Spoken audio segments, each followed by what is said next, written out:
Hello बच्चों, स्वागत है आप सभी का माँ भारती एजुकेशन यूट्यूब चैनल पर। और आज का हमारा टॉपिक रहेगा ऑब्जेक्टिव को लेकर, जिसमें हम उन चीज़ों को डिस्कस करेंगे। आज का जो टॉपिक रहेगा हमारा वास्तविक संख्या का रहेगा, जिसमें हम वास्तविक संख्या से रिलेटेड ऑब्जेक्टिव को क्लियर करेंगे, है ना। तो आज से हमारा चैप्टर नंबर 1 है और ये टॉपिक टू टॉपिक हमारा चलता रहेगा। आज हमारा चैप्टर नंबर 1 है, ओके। और इसके बाद टॉपिक टू टॉपिक पूरे अर्धवार्षिक, प्री बोर्ड, वार्षिक के जितने भी क्वेश्चंस है ना, जितनी भी एग्ज़ाम्स में आपको ज़रूरत लगेगी, यहाँ से टॉपिक आपका क्लियर होगा, ओके। तो चलिएगा शुरू करते हैं हम। वास्तविक संख्या क्या होता है? तो देखिएगा, वे सभी संख्याएं जो परिमेय और अपरिमेय हो।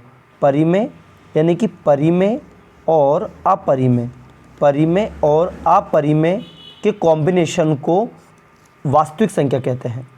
करेक्ट है। तो जितनी भी सभी परिमेय संख्या है सब वास्तविक संख्या है, अपरिमेय संख्या वास्तविक संख्या है। या यूँ कहूँ कि किसी पूर्णांक को, एक पूर्णांक को दूसरे पूर्णांक से यदि भाग लगा दें तो प्राप्त संख्या हमें परिमेय वास्तविक संख्या प्राप्त कहलाती है। अब परिमेय संख्या में क्या होता है और अपरिमेय क्या होता है, इसके बारे में हम डिस्कस कर लेते हैं। तो एक्चुअली में वास्तविक संख्या आ गया आपको किसी पूर्णांक में दूसरे पूर्णांक से यदि भाग लगाते हैं तो प्राप्त संख्या वास्तविक संख्या होती है। करेक्ट है।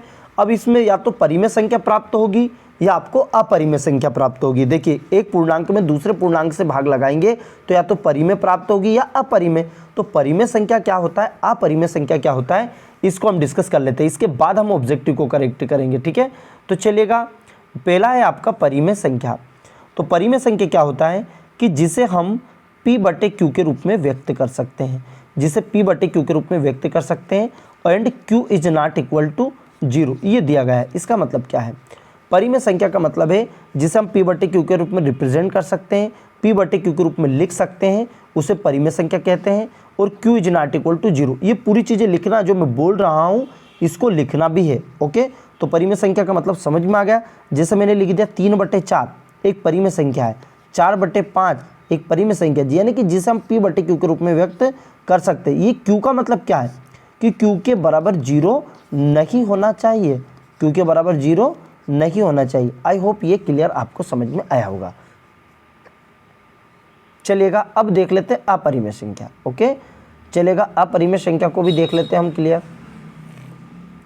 अपरिमेय संख्या किसे कहेंगे?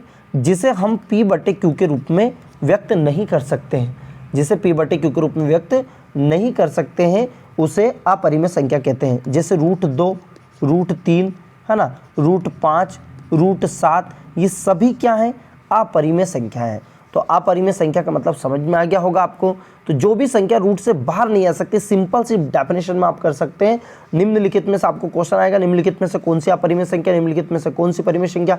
तो जिनको हम रूट से बाहर नहीं कर सकते, जिनको हम रूट से बाहर नहीं कर सकते, वो सभी संख्याएं अपरिमेय संख्या है। क्या बात क्लियर हो चुका है? चलेगा, तो आपके जो टॉपिक थे वो आपके परिमेय संख्या और ये क्लियर हुआ। अब हम एक क्वेश्चन ले लेते हैं, है ना, कि और कुछ ऑब्जेक्टिव लेते हैं। जैसे आपका मेन टॉपिक आता है, यहाँ से क्वेश्चन पूछा जाता है भैया, है ना। यहाँ से क्वेश्चन आपका बनता है, किसी पूर्णांक m के लिए प्रत्येक सम पूर्णांक का रूप क्या होगा? तो इसका जो रूप होगा वो 2m होगा। क्या होगा? 2m। अब ये कैसे पता चला? एक्चुअली में m क्या है? वो बोल रहा है कि जो पूर्णांक है वो पूर्णांक m है। क्या है? m। अब पूर्णांक किसे कहेंगे? पहले तो वो पूर्णांक सभी धनात्मक और सभी ऋणात्मक संख्याएं पूर्णांक होती है। सभी धनात्मक, सभी ऋणात्मक। तो जैसे कि इन्फिनिटिव यहाँ से -3, -2, -1, 0, 1, 2, 3 और ये इन्फिनिटिव तक। इधर भी इन्फिनिटिव तक और इधर भी इन्फिनिटिव। यानी कि सबसे बड़ी पूर्णांक संख्या भी नहीं बता सकते आप, सबसे छोटी पूर्णांक संख्या भी नहीं बता सकते। करेक्ट है। तो अब यहाँ ध्यान रखना कि सभी यहाँ से यहाँ तक सब क्या हो गया? ये पूर्णांक संख्या हो गया। करेक्ट है। और इधर वाला क्या हो चुका? ये भी पूर्णांक हो गया। लेकिन इसको क्या बोलेंगे? इसको ऋणात्मक पूर्णांक बोलेंगे। क्या बोलेंगे? ऋणात्मक पूर्णांक। क्या बोलेंगे? ऋणात्मक। और इधर वाला क्या होता है? धनात्मक पूर्णांक। अब प्रश्न उठता है, तो 0 क्या है? तो 0, देखिए 0 ना तो धनात्मक पूर्णांक है ना ऋणात्मक पूर्णांक है। ध्यान रखना आप, नहीं तो आप 0 को ऋणात्मक पूर्णांक बोल दें, धनात्मक। तो 0 एक अलग है इधर वाला पोर्शन अलग है, इधर वाला पोर्शन अलग है, लेकिन 0 एक पूर्णांक संख्या है। अब आपसे पूछा कि m का मान कुछ भी हो सकता है, m का मान कुछ भी हो सकता है, तो सम संख्या कैसे प्राप्त होगी? देखिए m का मान कुछ भी प्राप्त रख दीजिए, 2 गुना 1 रख दो आप, 2 गुना 1 तो कितना हो गया 2, 2 गुना 2 कितना हो चुका भैया 4, 2 गुना 3 कितना हो चुका 6, 2 गुना 4, ऐसे कोई सी भी संख्या प्राप्त होगी तो सम संख्या ही तो प्राप्त हो रही। क्या प्राप्त हो रहा है? सम संख्या प्राप्त हो रही। तो किसी भी पूर्णांक संख्या के लिए जो आंसर होगा वो 2m होगा। पूरी चीज़ें क्लियर लिखना भैया, पूरी चीज़ें क्लियर होगी तो आपको समझ में आएगा। ओके, तो समझ में आया किसी पूर्णांक m के लिए प्रत्येक समपूर्णांक का रूप क्या होगा? तो 2m होगा। अब यहाँ पे संख्या चेंज कर लेते हैं, वो m की जगह आपको वो p भी दे सकते हैं। क्या देख सकते हैं?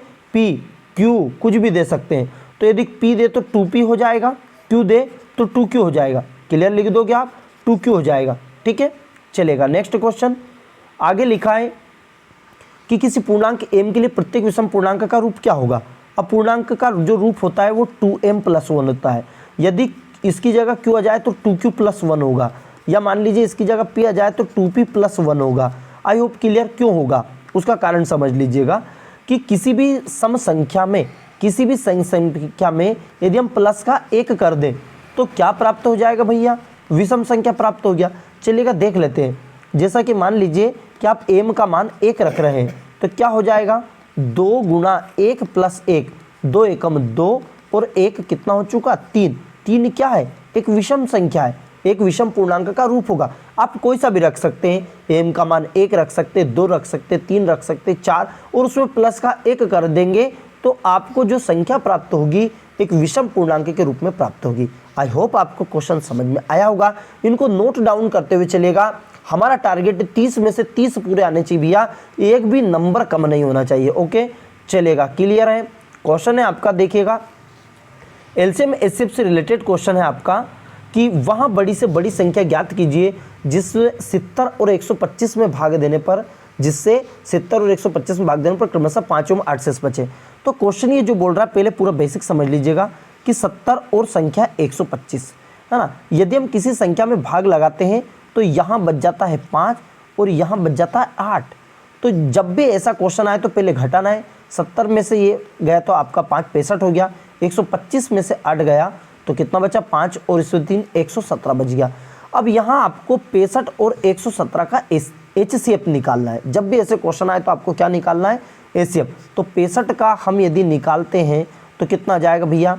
देखिए 5 से भाग लगा दें, 5 एकम 5 कितना बचा 5 तिया 15 और 13 एकम 13। अब आज गुणनखंड विधि से लगा रहा हूँ मैं।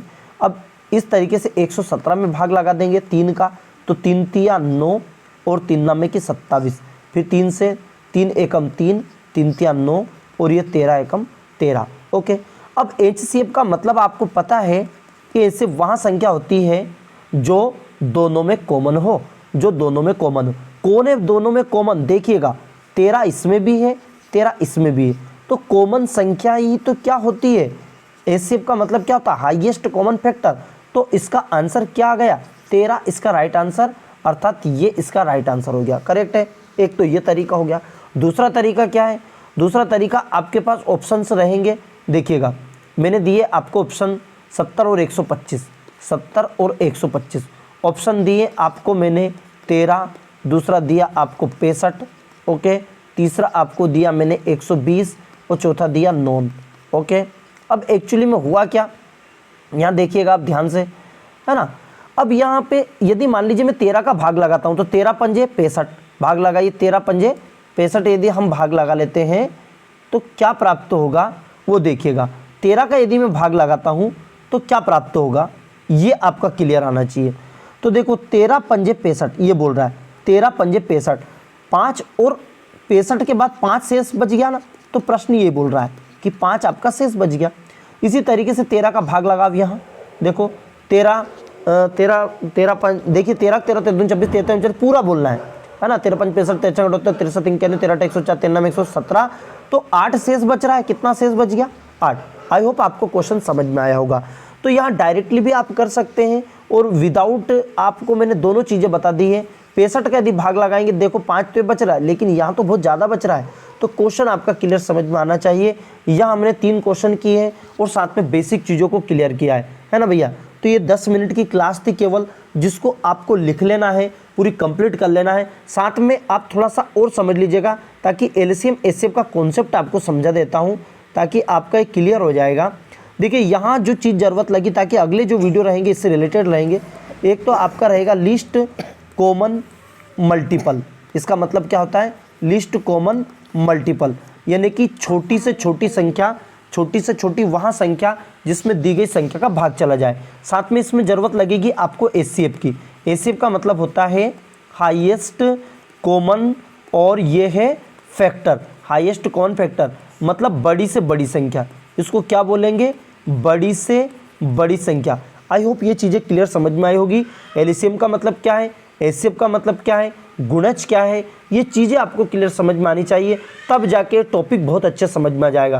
क्योंकि एलसीएम के क्वेश्चन भी बनेंगे, एचसीएफ का भी क्वेश्चन बनेगा। तो कल का जो टॉपिक रहेगा वो एलसीएम एचसीएफ से रिलेटेड रहेंगे, और हम करीब 15 से 20 ऑब्जेक्टिव कल करने वाले हैं। तो आज की बेसिक क्लास थी, और कुछ मैंने ऑब्जेक्टिव आपको लिए थे, है ना। तो इसको आप कंप्लीट कर लीजिएगा, ताकि कल की क्लास आपको बेहतर तरीके से समझ में आए। जय हिंद, जय मां भारती। और साथ में यदि आपको लगे कि यार वीडियो आपको हेल्प कर रहा है, तो आपके क्लास 10th के जितने भी भैया बहनें हैं उन तक ये वीडियो जरूर पहुंचाएं। सभी का भला होना चाहिए यार, अपना भला तो हो ही रहा है, लेकिन सभी का होना चाहिए। टारगेट 30 में से 30 रहेगा। आज का पहला टॉपिक है, पूरे चैप्टर 15 तक के पूरे चैप्टर के ऑब्जेक्टिव सीरीज बनेगी, क्वेश्चन आंसर का सीरीज बने। बस आपका सपोर्ट बना रहना चाहिए, आपको क्लास पूरी कंप्लीट देखना है। बस मेरा एक ही टारगेट है कि क्लास आप पूरी कंप्लीट करें, और क्लास हो सके तो आगे भी पहुंचाएं। ठीक है, जय हिंद, जय मां भारती।